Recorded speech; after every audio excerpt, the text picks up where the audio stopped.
Hello, welcome to TED Talks with Damon. My special guest today is Dr. Tony Ortega. Tony is a New York psychologist, author, diplomat, supermodel, all of the above. Well, and so many things. Welcome to the tub. It's so good to see you. So good to see you. I'm so honored to be here. I'm so honored you're here. This is, I believe, the first time we have had a chance to talk and touch base since BC, before COVID, and it's just so good to see friends again, who I haven't seen for so long. And I believe this is the first time we've been naked together in about 8 or 9 years. Well, we have been to a few events together, and I'm glad you brought that up, because, some people have been asking, so why are you doing this series? Why are you doing this TED Talk series? And part of the inspiration for this, and you must know, even if you don't must know, was that you and I, about 10 years ago, I kind of forced you out of your comfort zone when we went to an underwear and pretty much naked party that Daniel Nardicio was throwing. And for those who are watching the series, Daniel Nardicio was a guest that was on previously,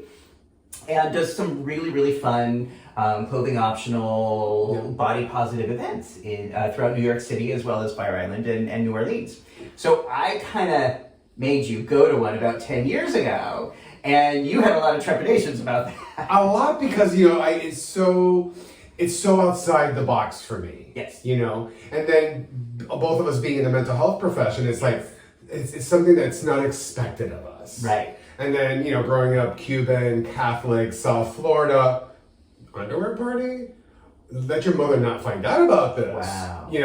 So it was like all of that wrapped up into one. So yeah, I did need a few drinks to get comfortable at this party. So that idea, right, that socializing with other people without clothes on is something like bad. You shouldn't do it, and I put shoulds in quotes. But to your credit, you jumped in. But I remember thinking from that night, this was again almost 10 years ago, the conversations that one can have at a club where people are naked or only wearing underwear are just so different. And I often thought that if I was ever going to do like an interview show or anything like that, it would have to be a candidly naked talk show, because anyone can wear clothes and have their armor on. Absolutely. And I think this is different. Yeah. So I want to ask you what you like most about your own body. So I have to go for my easy default answer, which is my hazel eyes. Yes. So let people see your hazel eyes. Beautiful. Thank you. Beautiful. I think the second thing is that certain parts of my body, if I work them out, like my arms, my chest, my legs, they'll snap right into shape. Like people say, oh, what do you do for pecs? I'm like, chest bench press. It's just or genetically, I'm built that way, except for the tummy. But otherwise, those body parts just pop right away. Yes. So that's what I like about it. So it's resilient. I mean, it's this vehicle that we have. And so one of the things I think is amazing, and I have a lot of guests talking about body hair. And I think there's so much discourse and strong feelings about body hair in our community. But I love that you let yours grow and you let people see it. I trim it. Okay. This is about a month without trimming, I would say, month or two. Now, I keep it because I'm just, you look at me and it's I'm a hairy person. So if I take all of this off, it's I look way, way different. But the thing I hate about it is when I get hit on, it's oh, daddy, I love all that fur. And I'm oh, yeah, let's just objectify me. You don't like that? I don't. Listen, being a gay kid in South Florida in the 70s, got bullied a lot. I want to be seen for who I am, not for what you think I am. I don't want to be defined by what you think is sexy or attractive. The guy I'm involved with right now, he could care less if it's long or short. It's he wants to be with me. And so that's what I really, really honor about that relationship. So, okay, that's really interesting. So for you, connecting with people is more rewarding if they get to know who you are versus what you represent to them physically, or what erotic type you may fit into in their mind. That's very interesting, because I think so much of our community is kind of based on the opposite. Right. Is what you look like is what people, at least initially, will judge you for. And I have this unscientific theory, which someday I would love to I ever had a dissertation. But I think men with body hair get a lot more attention and are a lot more eroticized than men who don't have it. I've never had it, but I think that men who have it are just like, like doing the the people want to touch it. It's very tactile. But here's what's funny, like I find this to be very tactile, and you see a lot of these models, for Calvin Klein or whatever, they're all hairless. Like you don't see hairy guys. RuPaul Drag Race fans. So the big crew, they're all, most of them are hairless. So what does that mean to, if when you were growing up gay and you were just looking around and not even seeing gay representation, or if you saw attractive men in the media, it was always like hairless guys. What did that do to you? Actually, in your self-esteem? Back in the day, Tom Selleck and Magnum PI. Yes. Very hairy guy. Oh, yes. But I would always fall for the hairless ones. Like, oh gosh, who is it? No, I don't want to say his name because he's, a Trumper. Antonio Sabato Jr. Oh, yeah. I remember him. Yes, Calvin Klein. Huge, General Hospital. Huge fan. I remember him, General Hospital. But he was completely hairless. Well, because he shaved. Oh, I didn't know that. Yeah.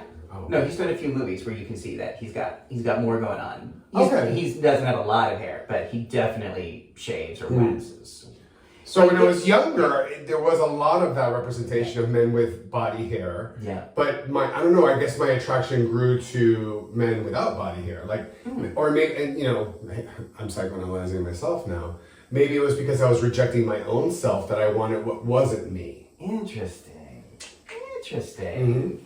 Again, I think there's a lot. If you are going to do a dissertation, psychologist, I think this is a subject that all gay queer men have a strong opinion about, but hasn't ever really been studied in terms of how that affects one's self-esteem. To grow up and not see images of yourself. First, again, not the gay images, and then, I know a lot of guys who have a lot of hair who felt ashamed. And have only recently found, with kind of the shift in the gay culture, is that body hair is being very much embraced, very much eroticized, very much in demand. Yeah, very much and so. kind of tapping into that now in their 40s, 50s, and 60s, saying like, oh, wait a second, why did I not embrace this when somebody else want it? And that's after I had laser hair removal on my back and my buttocks. Oh, yeah. Why? Because it was gross. Who said? Me. I would look at him like, ooh, back Did hair. anyone ever actually say that to you? Or you were, okay. Yeah, it was just me. But again, it was just seeing like what society said, or gay society said was, beauty. And like none of these people had back hair. None of these people had furry butts. So yeah, I made the decision to have it removed. So representation matters. Oh, absolutely. Listen, growing up, the only representation I had, so I just turned 54. Yay! Yes. We were supposed to record the day after my birthday, so we get to be 54. Yes! My representation was Liberace, yes. who wasn't out, technically. Oh gosh, who was the center square with the confetti? Paul Lynde. Yes. And that was it. Yeah. That was it. And I was like, that's not who I am. Me too. So it was really, really tough for me. Yeah. And I'm an avid comic book reader and a comic book writer as well. Yeah. I remember it was in the mid-90s, Marvel Comics, in this comic book called Alpha Flight, this Canadian superhero came out as gay. And I was like, finally, there's a gay superhero, a mainstream superhero in comic books. Because I've been reading comic books since I learned how to read.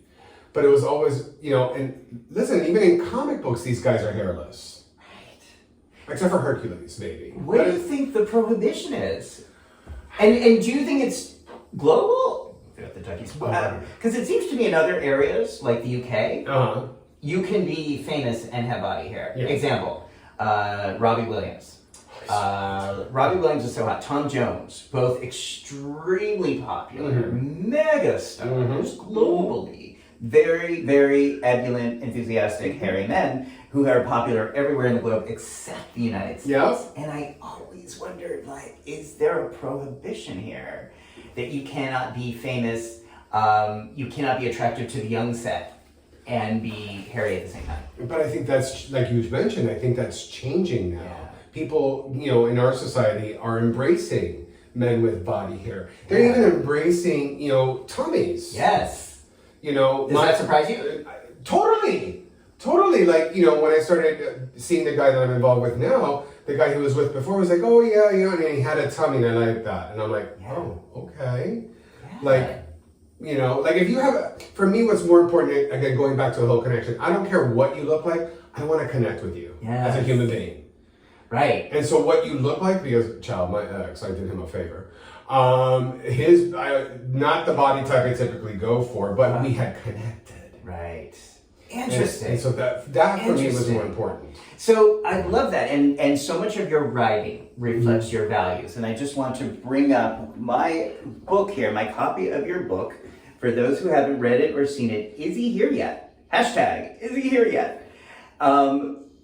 Which is a really, really great read. And I enjoy it for so many reasons, including this is one of the only books I'm aware of that really fuses the spiritual framework of Course in Miracles with the actual practice of dating, connecting, hooking up, being with other humans, and from a gay point of view. So tell me more about this book and tell me more about these themes that have informed your writing. So for me, when my ex broke up with me back in 2016, I did a lot of research and there was nothing out there for gay men and how to handle breakups. Nothing whatsoever. There was an old book I think my best friend found because he works at a used bookstore. Yeah. And I was like, okay, it's a little dated. And so then I was in the shower one day, ironically, and all of a sudden I started hearing the chapter titles, many of which, pretty much all of them are in that book. And here's the funny part. I never bring my phone into the bathroom, and for some reason that day it was on the sink. So I turned off the shower and I started typing all of these things. Because another frustration of mine was most of the books about dating and relationships, mind you, none for gay men, was all about calling in the one. Do this, bring in the one. And I had a thought of, do this, be the one, and see who shows up. Love that. Such a different approach, and that informs so much of my work as well. That idea that our true power and beauty and worth and energy is from within. Yeah. It does not come from Prince Charming. It does not come from the perfect husband, boyfriend, significant other, or whatever, or the perfect job, or the perfect home, or the perfect car.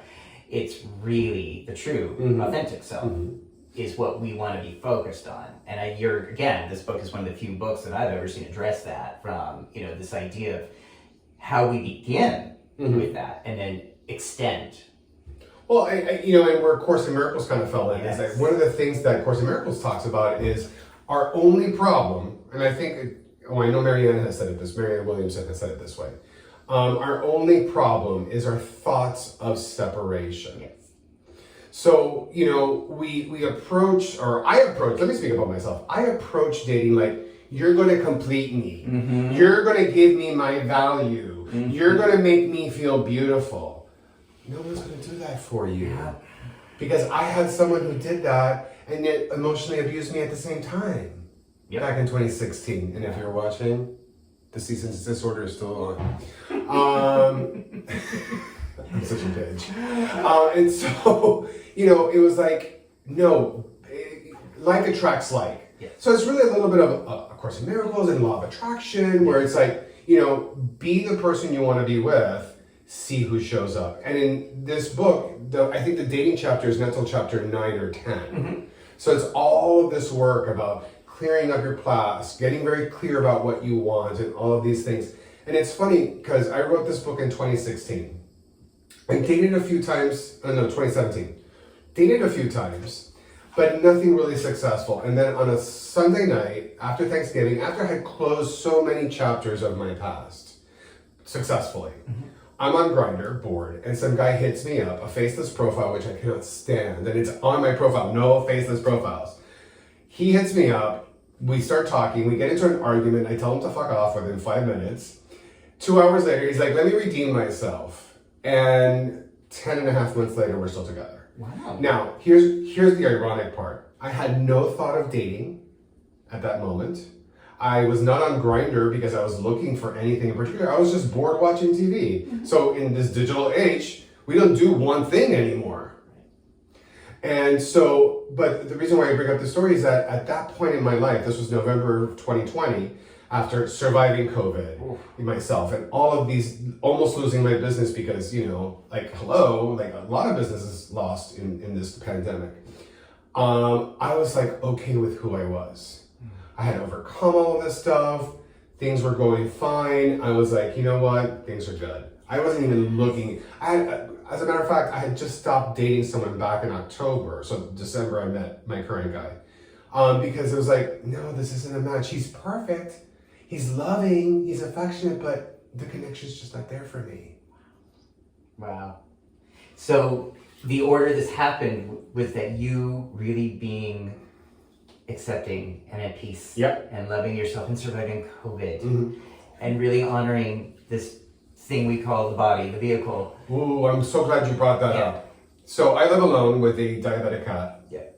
So during COVID, guess who I had to look at all the time? So I no gyms, which meant, okay, I can't work on my fitness that much. I got really scared. I was like, you know, and I had to take an honest look at how I view my body. And I started finding people on Instagram who did a lot of body positivity stuff. And so I would reach out to them and talk to them. And it got to the point where I'm like, you know what? You're doing pretty... Can I curse on this? Please do, yes. You're doing pretty fucking good for a 53-year-old. You know? Yeah. Are you Antonio Sabato Jr.? No, but you don't really want to be. You know, this body has done wonders for me. So it's like, I really... You know, I would look at myself in the mirror naked and I would appreciate my body for what it does. It houses who I am. And if I don't love that, then how can I love anything else? If I can appreciate this very thing that holds who we are, then what am I doing? It's crazy. Beautiful. So, you know, sure, you know, like I work out like a maniac because I enjoy it. I really, really enjoy working out. Sure, I love the attention with, you know, because the muscles bring attention. But it's like, I want to do this. I was always a fat kid. Yeah. I was never a muscular kid. I never had biceps. I mean, look at these puppies. Right? Yes. Right? It's like, I never had that. Yes. And so, you know, after I turned 50 and then after this COVID experience, I'm like, you know what? I'm going to challenge myself to go that next step. All those things I said, and it came from saying, this right here is perfect as it is. Could I change it? Sure. Could I improve on it? Sure.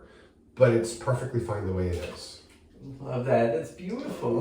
That is so beautiful. And I really appreciate the way you say, this is housing who I am right now.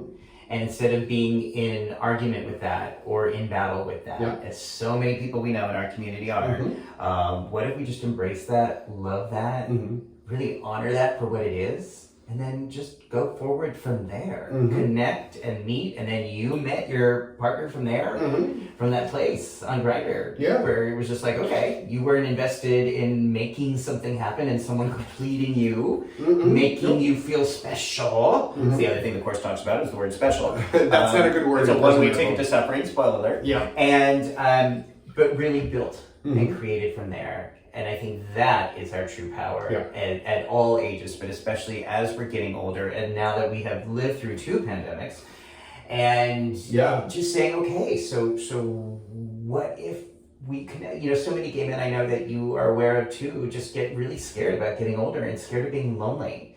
And most of the time, the people who I know who express fears of being lonely are the ones who don't really love their body and the spirit that is inside the body.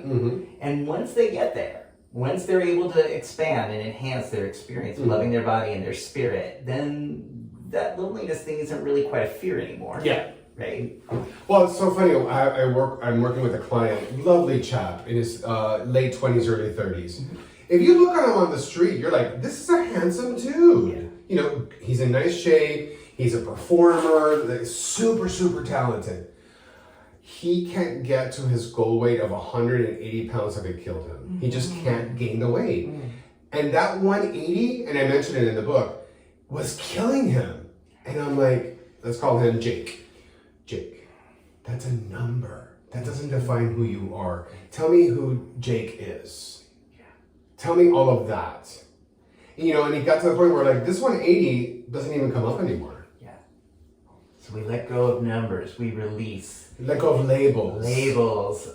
So if people are curious to know more about this thing called Course in Miracles, you know, it's a word that gets thrown around a lot. The first time I ever heard of it in 2003, I was convinced it was a cult. It's not a cult. It's not. It's a course. You either study it or you don't. Exactly. But it does get thrown around a lot. Unfortunately, I think Marianne's bid for presidency didn't do the course any favors. Because we're talking about apples and plutonium. You know, it's like presidents, politics, and spirituality are very separate things. But if people do want to know more about these ideas and how they might relate to their own liberation and empowerment and connection and play with others, I highly recommend people get Dr. Ortega's book, Is He Here Yet?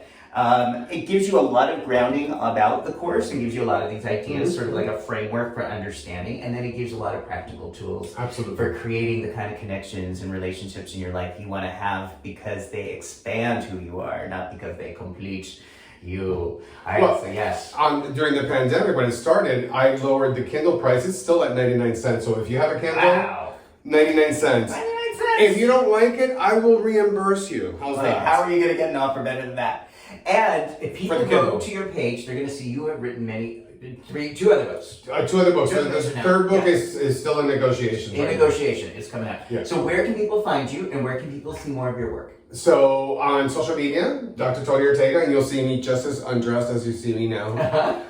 Which brings about a lot of criticism from people. Like, oh, you're a psychologist and you're shirtless? And I'm like, yes, I am. Yes, we are. Yeah. Yes.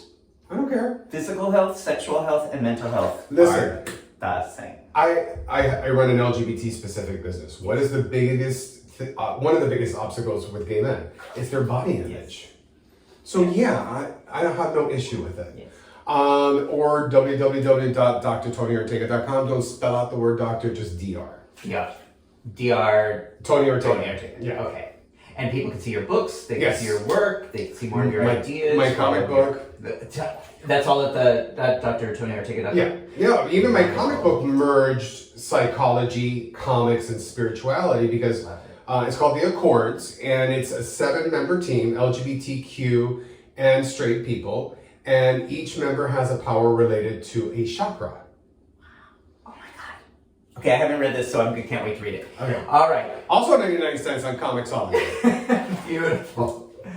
Thank you so much for being here. Thank you for having me. Thank you for being a light. Yes. Thank you for being a friend of my life. I'm so happy to see you again. I want to give a big shout out to Matt, who was also on the show previously. Matt Cameron, who provided our new guest and permanent guest on the show, the Cher doll outfit designed by Bob Cracky. I want to steal it. And you're not stealing it. I'm protecting this with my life. But thank you everybody for your comments. If you like the interview, please subscribe. If you don't like the interview, send it to someone you think might want to subscribe. And thank you for watching Tub Talks with Damon. See you then the next tub.